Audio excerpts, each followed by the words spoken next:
We're trying to do big things. Yeah. And you're amplifying people that are already doing a good job. Yeah. So the guy who's in Zurich and coaching these big banks and organizations, you have the ingredients from him to be able to amplify and make him omnipresent.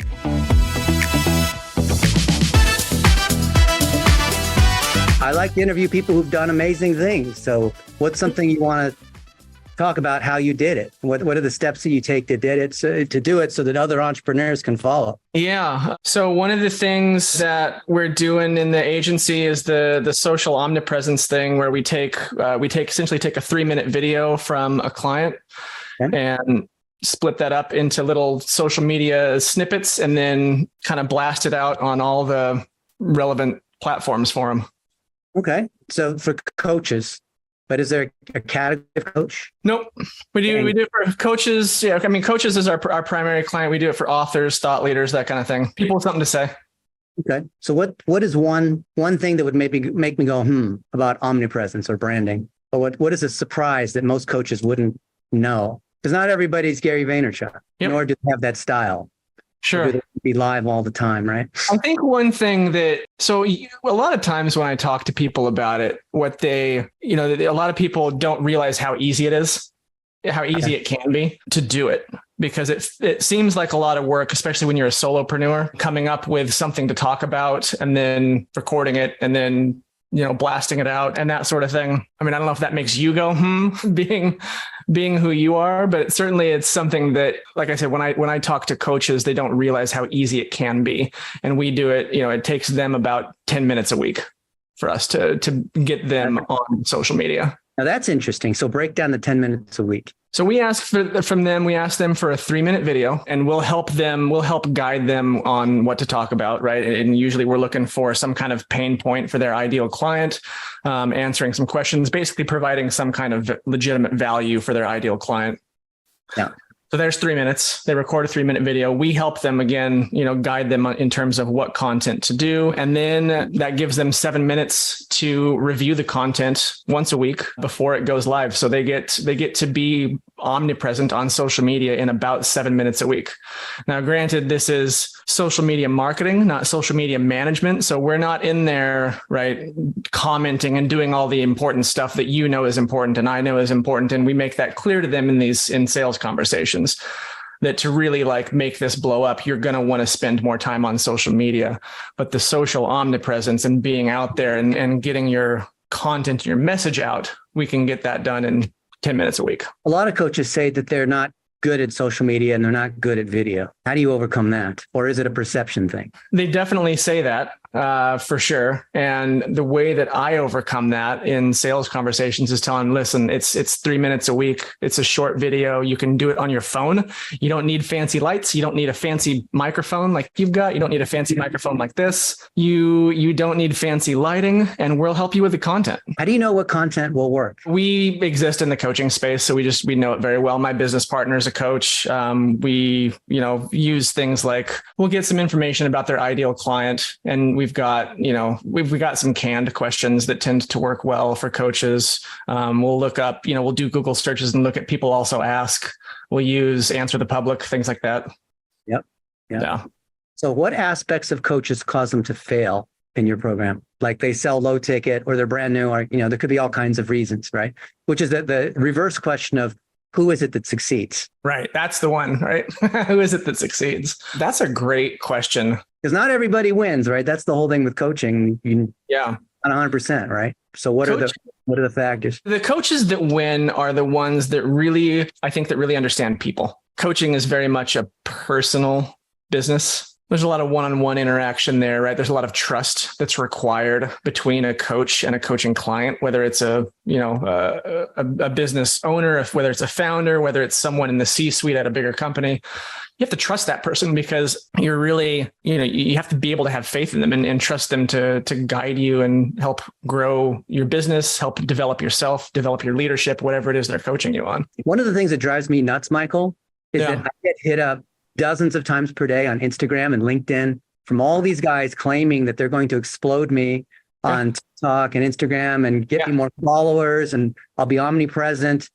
And how do I tell what is real? Because these promises obviously are too good to be true.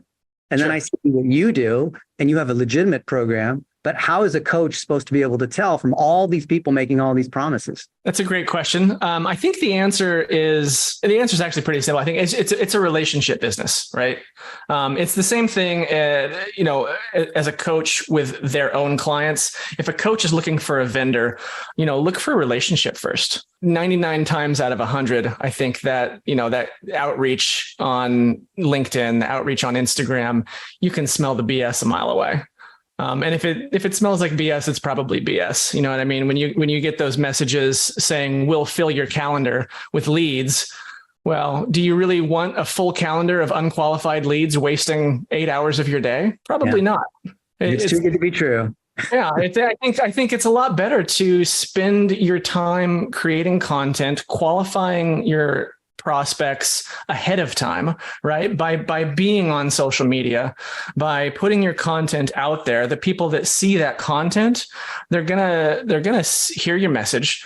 They're going to see your face. They're going to see the way that you deliver the message. They're going to know whether or not they resonate with you as a person, with you as a coach, with the message that you have as a coach, with the way that you're teaching.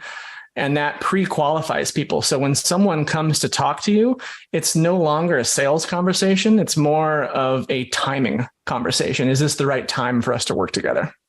Yeah. And they see you as a trusted advisor. Exactly. Because they already know who you are, because there's a referral piece there. They see common friends. They see that you've spoken, you have a book, the omnipresence kicks into that. Yeah. In the last couple of months, there have been a ton of AI tools that claim that they can do everything. What do you make of them? Because some of them are pretty cool. Yeah, some of them are super cool. I think a tool is a tool is a tool. Man, it was probably real hard to build a house before the hammer was invented. You know what I mean? And AI is going to open certain doors and it's going to close some others. I'm not afraid of it by any stretch. We utilize AI in some ways, and everything that leaves our door at Boxer gets at least 2 sets of human eyes on it for copy editing and just checking stuff. So nothing leaves, it's not just me over here with an account on some AI thing and just like blasting out trash. That's not how this operation is run by any stretch, but we use AI because it's a tool like any other. And it's some of it's pretty fantastic. What are your favorite tools? That's a good question. I honestly, I still love ChatGPT. I mean, it's kind of the first, the original, and I love it. What are your favorite prompts? So I don't have like specific, like 1 sentence prompts that I could tell you, but what I do have is a file. I've got like a Google Doc with a bunch of prompts. One of them that I think is really, really cool is it's about a page long prompt. And what it will do is you can tell ChatGPT, you can give ChatGPT the name of someone who is famous, right? Someone who is known on the internet, for example, right? This prompt would allow me to train my ChatGPT thread to be Dennis Yu. If I wanted to create content the way that you create content, I could do that. And there's 10 characteristics, right? Kind of like personality traits. And it'll rate each of those 10 things on a scale of 1 to 10 based on what it knows about that person. And then it will take on that person's persona. So it's great for copywriting. I can be like, pretend that you're Gary Halbert, right? And write some copy for me. Be Dan Kennedy, write some copy for me. That one's pretty cool. Yeah, that's pretty smart.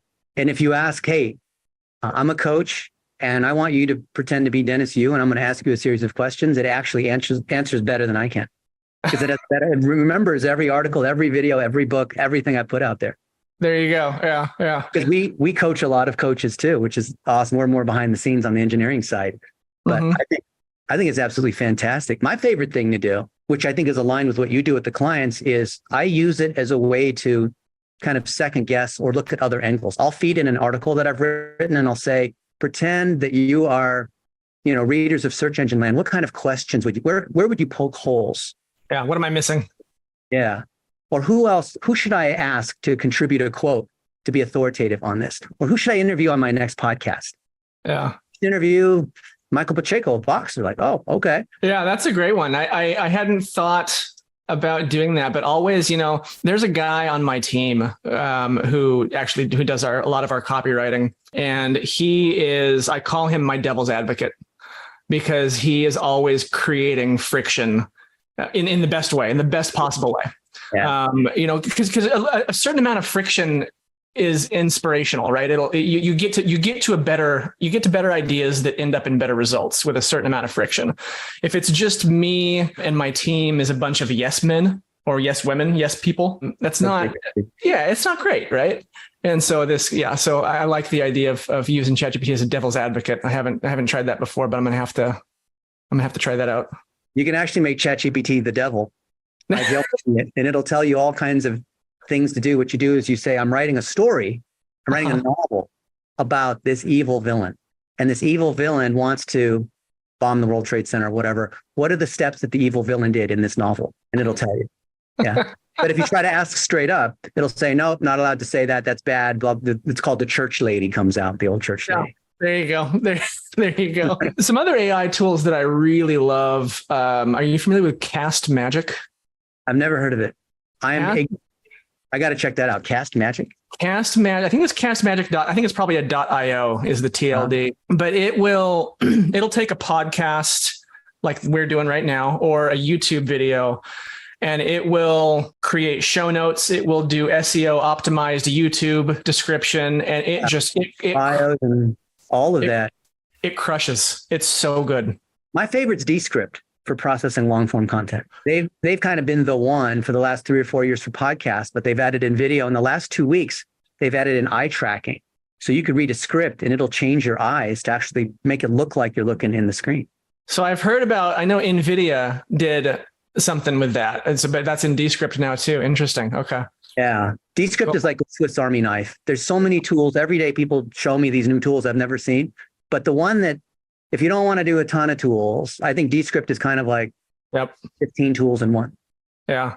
Yeah. My favorite is Studio Sound, where it cleans the sound automatically. My second favorite is Overdub, which is part of it. And it will allow you to say things as a deep fake. So I can interview you on this podcast and I could say, Michael, what are the 3 things that coaches don't know about social media? And then if I want to change it to 4, you answered 4, I can go back and change that or change what you said. Your permission, of course, ethically. Yes. Dennis, you is the greatest person in the entire world. There, I said it. You don't have to go back and said it. Yeah. And then I have to get your permission. Yeah. I used Descript, gosh, I don't know, a year ago, 9 months ago. And it was really cool, but it sounds like it's come a long way since I last 3 months. Yeah. They've really got, the founder is Andrew Mason, who founded Groupon. I did know that. I remember Andrew at Groupon, and then I saw he left Groupon because there was this whole thing that happened. And then he started like Descript. What is the guy who's doing coupons doing AI software for podcasts? Yeah, that's crazy. So what's it like behind the scenes in the life of an agency owner, right? I'm sure clients see certain things. You've got your team organized. You've got these processes that crank out the videos that these folks are making, running ads, the whole process. But what is it really like? What do people not know about what it's like to run Boxer Media? I mean, I don't think it's particularly exceptional. I think it's probably a lot like running any business. I work from home. I watch my daughter, my 18-month-old daughter during the day. So I'm always kind of juggling those 2 things. Yeah. I mean, I think with an agency, the most important thing is making sure, and correct me if I'm wrong, Dennis, you've, obviously done this at levels beyond what I've done. But I think the most important thing is really dialing in SOPs and processes. Amen. 100%. Yeah. And it's not easy to do, by the way, at least for me. If you've got secrets, I'm all ears. Have you read Grinding It Out? Nope. The autobiography by Ray Kroc, who did not found McDonald's, but he popularized it from the McDonald's brothers. Huh? There were 4 locations. And then he grew the thing to be the largest real estate holder in the world outside of maybe like the Catholic Church. Yeah. And the way he grew it was because of SOPs. Yep. And because of things like Hamburger University, when you start a McDonald's, you have to go through this whole training. And it's not because they have better quality ingredients. Right. It's because the SOPs are so tight. So I think of people like you and me as like Ray Kroc or Colonel Sanders, or maybe I don't use a fast food example, but someone who's done something. And they're actually, let's use Gordon Ramsay. I like Gordon without being an a-hole, right? You're like the Gordon Ramsay helping coaches because you, Michael, have done that for these coaches. But you can't be a one-person show in the same way that your coaches that you help need to go beyond just being pure solopreneurs. They have to have other people doing other parts.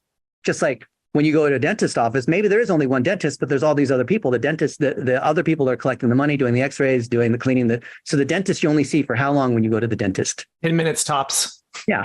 But you don't feel like they don't care. Well, hopefully if it's a good dentist. So I love going to Gordon Ramsay restaurants because I watch his YouTubes and, that kind of thing. But you don't expect Gordon Ramsay to be the one serving you or taking your order or making your food in the kitchen. Sure. But you did demonstrate how to do this yourself because you live and breathe this. You've demonstrated to the other folks on your team how to process content using these different tools. So then your SOPs scale what you initially put out there, which creates consistency and authenticity in what you're doing. That's why that doesn't exist. It's people selling stuff and someone else is doing it and it's disconnected. Yeah, that's initially why I started the agency. Before I was doing Boxer, it was just Michael Pacheco consulting, and I was doing marketing strategy consulting, and I got to a point where it was, you're kind of exchanging dollars for hours, right? Your wage slip. Yeah, and I was thinking, I was making good money at the time. And I didn't have as much free time as I would like. My wife and I were talking about, let's maybe think about starting a family and this and that. And yeah, and it allows you, right? Having those SOPs allows you to scale and not only to scale, right? But specifically to scale what works, right? To scale the stuff that works well and that is valuable for people, not just to scale garbage, because nobody wants to do that. Why are you the strategy cowboy? Why am I the strategy cowboy? Like in Portland in the Wild West with all the animals and cowboys and. I got married in that hat right there. Wow. You play country western songs? I was a professional musician for a hot minute in my late 20s, but we did not play western. We played electro indie rock stuff. But I like western music. I like the western lifestyle. Yeah. Yeah. Very cool. If I were to ask your friends, what do you think about Michael Pacheco? What would they say? See, now I have to think about how I can respond to this by walking a delicate line between humility and honesty, and you know what I'm saying? I don't know what they would say. I'm pretty likable, I think. I'm trustworthy, I'm loyal. Why are you doing what you're doing? I wanted to work with coaches because my business partner was my first coach. We're 50-50 business partners now in Boxer. Wow. And he was one of my first coaches, and he changed the trajectory of my life. And there's just no question about it. Up until I was, in my early 30s, I was kind of living the party lifestyle and just not living up to the things that I could live up to, and just not really happy with the way that things were going. And ended up, long story short, too late, hired this coach, and he just absolutely changed my outlook on life, changed my mindset. I read books like Napoleon Hill for the first time, Think and Grow Rich, and it just kind of opened up a whole new world for me, and a world that I think I had been looking for and didn't know where to find. You weren't feeling fulfilled as a virus researcher at Intel. Totally. In Hillsboro, Oregon, taking the blue line all the way out there or whatever. Is that right? The blue line? That's I don't know, remember which line goes out there, but one of the Maxes goes out there. Yeah, it's been a minute since I don't know. Yeah, very cool. Why are you drinking out of a Google cup? Google Partners. Very cool. You spend enough money that they send you swag in the mail. Well, we used to, yeah. We don't do that as much these days, but at one point in time we were doing a lot of Google ads. So here's the $1 million question that I hear for coaches and startups. How long does it take to become branded and well known and for success to happen? How much money does it take? I know it depends on many things, but everyone wants to know, right? Because if you start off from nothing and you're hoping and trusting and putting money into Boxer Media or into, making content and doing all these things, speaking, building your brand, having a book. So many variables go into that. I can't, I want, Dennis, I want so badly to give you just a hard answer for that. I don't think I can. 42 days. 42. The answer is 42 to the universe, right? What we ask for 90-day commitment. And then after that, it's just let us know, give us 30 days as a courtesy notice if you want to drop out, and you can drop out. We ask for 90 days. And then from there, it's like I said, it's just a month to month. But 90 days is long enough for us to see traction and get traction. And we have clients. When I started my agency, ended up merging with another one. The other agency has their clients obviously moved to Boxer now, and we've had clients that have been with us for, I want to say, 7 years now. Wow. So we're doing something right. Amen. And you're doing one of the hardest things, social media marketing. Yeah. You know what the average churn is for social media agencies? I believe it's 90 days. 90 days. Yeah. And our average, it's well over 90 days. I would think that has a lot to do with not just your SOPs and process, but largely your selection of making sure you take people who actually are going to succeed. Absolutely. Yeah. I mean, that's part of the process too, right? Is I don't want to take cancel in 90 days. Yeah. If they don't have, I don't want to take anybody's money that we're not going to deliver value for. It's not going to be helpful for them. And frankly, it's going to be a pain in the butt for us because we got to go through the onboarding process, and then we just have to find a new client after that. So yeah, I think, a big part of doing successful agency work is working with the right people and being picky about your clients to a degree. About that, what are the characteristics of these coaches? When you hear that they've done this or they say this, that's music to your ears because you know that they're going to succeed. Man, I don't know if there's one thing. There's just usually, like, when I hop on a chemistry call with people, a lot of people do discovery calls. I call them chemistry calls because what I'm looking for is chemistry between the two of us, right? If they get along with me and I get along with them, generally speaking, there's going to be a good fit because I've built Boxer around, the ethos and the values that I possess. And so, I'm looking for coaches that have integrity, that want to help people. We say at Boxer, we help the helpers.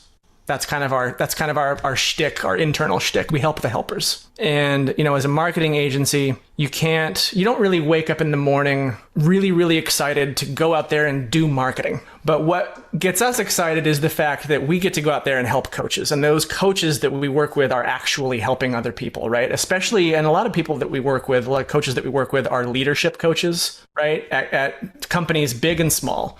And if they're like one of our clients is based in Zurich, and he has clients like Credit Suisse, World Trade Organization, Ford Motor Company. He's got big clients, and he does leadership and team coaching. So I know for a fact that the work that we do with him, like that, there's trickle down effect on that, right? And he's doing great work for other people and making people better leaders. And when you're a better leader, you're not just a better leader at work. You're a better leader at home.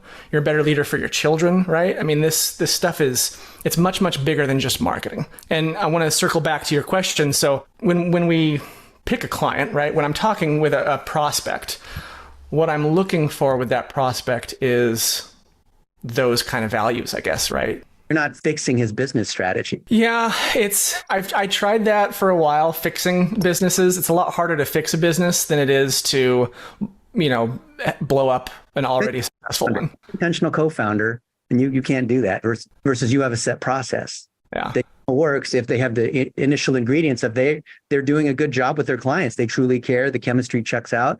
That by getting them out there, that's going to result in more leads, more connections, more authority, more brand, more of all those things. Exactly. And I'm excited to start working your $1 a day. I'll give you a shout out for that because we're going to start working that into what we do for our clients as well. Because that's huge. It's something that I had never really thought of doing until. Right. What's that? Running ads before for your clients? We were doing Google ads and Facebook ads, but those were, like funnel ads kind of things. Bottom of funnel, lead gen. Yeah. Mid funnel is where it's at for $1 a day. Yeah. Especially for high ticket, when you have coaches that are selling high ticket, it's never off of a first touch. Nope. It takes 50 plus touches. It takes 1,000 touches. Yeah, it takes a lot. On office hours yesterday, she was saying it's 70, 80, or 100 touches before people for her program. Mm-hmm. And so coaches and experts are sharing their expertise against that super well-defined audience that you mentioned, the dollar a day works because you're not trying to hit the entire world. Yeah. Yeah, I'm stoked to start. We haven't started implementing yet. As you know, I'm still, we're edging toward the end of the course and working on getting some of that down. But I'm very excited to start building that into what we do. Well, I want to see it for Boxer. I want to see it for your brand. I want to see it for your clients. And you can ask us or any of our people for help along the way. We've troubleshot thousands, if not tens of thousands of campaigns. Yeah. So yeah. I'm pretty sure you have the right ingredients. I'm pretty sure you're collecting and editing the videos the right way, because anything that performs halfway decent organically is going to do even better on the paid side. Yeah. Yeah. Especially when you get to YouTube, target the other coaches that are like that. And then what % of your coaches have books? That's a good question. I could guess. Let's say probably not quite half, 30%, maybe 40% on the, all guys, you should run $1 a day on Amazon against their books. Yeah. Against the category, which of course the category should align with their target. Yeah, I love it. That's brilliant. That's like a no-brainer thing to do. And the clients love it because the reviews go up. People will notice the book. They mentioned that the book drives more speaking. What % of your clients are speakers too? Less than the books, but most of the ones that have books are speakers as well. For an author, coach, they all kind of are synonymous. Yeah, that's kind of what I'm saying. Like our we work primarily with coaches, but authors, speakers, thought leaders all kind of fits into the similar. And if they have YouTube channels, normally if they have a book, they probably have a podcast. They probably do speaking. They probably have a YouTube channel, which is just repurposing the podcast. Mm-hmm. And then $1 a day against every single channel, every outlet that you have. Mm-hmm. You do $1 a day just straight up against the YouTube channel itself? So Tom Breeze, who's the world's #1 in advertising, YouTube even says he spends the most. He applies a $1 a day strategy for it. So he does it for Mr. Beast and Alex Hormozy and these other guys using our $1 a day technique. And what he'll do is, remember, $1 a day is about starting with something that's already working. So Alex Hormozy will put out a bunch of videos. Not all of them will do well, but the ones that get 35% watch time after 7 minutes are great candidates. And then you have to find the hook. So the hook is not necessarily the very beginning of the video. It could be something that happened midway. So, when you go to YouTube and you can scroll and you can see like where people really watched or replayed this one part and there's a spike, he finds those spikes. And then he puts those at the beginning of the $1 a day ads and basically builds a bumper to get people to watch, because you can do TrueView ads. There's a bumper to get people to watch the entire YouTube video, which then drives sales, or there's a call to action at the end. Nice.